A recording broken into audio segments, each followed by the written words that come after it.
ఆధార్తో అధికారికంగా ఆస్తులు హాంఫర్ట్ పేరుతో ఏబిఎన్ ఆంధ్రజ్యోతిలో ప్రచురితమైన కథనం పెను సంచలనాన్ని సృష్టించింది. ఇది సాధ్యమేనా? ఇదెలా సాధ్యం అంటూ పాఠకులను ఆశ్చర్యపరిచింది. దీనిపై ప్రభుత్వ యంత్రాంగం అప్రమత్తమైంది. మోసగాళ్లు తమ ఆధార్ కార్డులో నెంబర్ మాత్రం అలాగే ఉంచి ఇతర వివరాలను మార్చేసి పక్కాగా మార్పులు చేస్తున్నారు.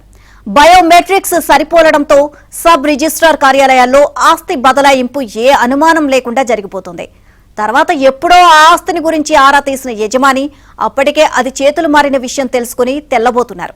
తిరుపతితో సహా పలు జిల్లాలో ఈ తరహా మోసాలు బయటపడ్డాయి. ఈ నేపథ్యంలో ఏబిఎన్ ఆంధ్రజ్యోతి కథనంలో ప్రస్తావించిన అంశాలపై సమగ్ర నివేదికను పంపాలి అంటూ తిరుపతి కలెక్టర్ ఎస్ వెంకటేశ్వర్ ను ప్రభుత్వ ప్రధాన కార్యదర్శి జి సాయి ప్రసాద్ ఆదేశించారు. అక్రమార్కులు ఆధార్ గుర్తింపు కార్డులోని వివరాలు ఏ విధంగా మార్పు చేస్తున్నారు అనే విషయమై పోలీసులు దర్యాప్తు ప్రారంభించారు.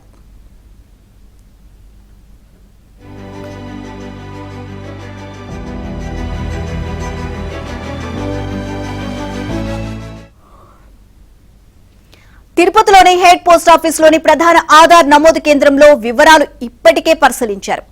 త్వరలోనే హైదరాబాద్ లోని ప్రాంతీయ UIGAI కేంద్రానికి వెళ్లి దర్యాప్తు చేయనున్నారు. మరోవైపు 2-3 రోజుల్లో CS కు కలెక్టర్ నివేదిక సమర్పించనున్నారు. Collector S Venkateshwar, SP Subbarayudu, registrar Sriram Kumar తో పాటు టెలికాన్ఫరెన్స్ నిర్వహించారు. ఈ సందర్భంగా ఆధార్ గుర్తింపు కార్డును అక్రమంగా ఉపయోగించి ఏ విధంగా రిజిస్ట్రేషన్లు జరుగుతున్నాయి అనే వివరాలు అడిగి తెలుసుకున్నారు. అక్రమాలు జరిగిన తీరును జిల్లా రిజిస్ట్రార్ వివరించాక పోలీసు అధికారులు రంగంలోకి దిగారు. తిరుచానూరు పోలీస్ స్టేషన్లో ఇటీవల కేసు నమోదు కావడంతో అధికారులు దాని ఆధారంగా దర్యాప్తు ప్రారంభించారు.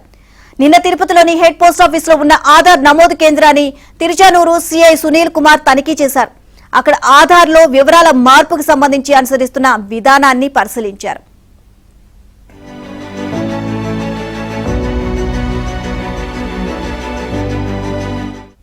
కేవలం హెడ్ పోస్ట్ ఆఫీసులోనే కాకుండా బ్యాంకులు, ఆధార్ నమోదు కేంద్రాలు, ఆన్లైన్ ఇలా వివిధ మార్గాల ద్వారా ఆధార్ గుర్తింపు కార్డులో వివరాలు మార్చుకునే అంశాలను తెలుసుకున్నారు.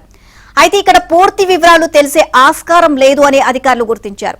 తిరుచానూరు పోలీస్ స్టేషన్ పరిధిలోని నమోదైన కేసులో ఇప్పటికే 6గురిని అరెస్ట్ చేశారు. వీరికి న్యాయమూర్తి రిమాండ్ ఇచ్చే సమయంలోనే నిందితులను కస్టడీకి అనుమతించాలని కోరుతూ పోలీసులు పిటిషన్ దాఖలు చేశారు. ఏ ఆధార్ నమోదు కేంద్రం ద్వారా అక్రమాలకు తెరలేపారు, ఇందులో ఎవరెవరి పాత్ర ఉంది, ప్రధాన కారకులు ఎవరు అనే వివరాలను నిందితుల నుంచి సేకరించనున్నారు.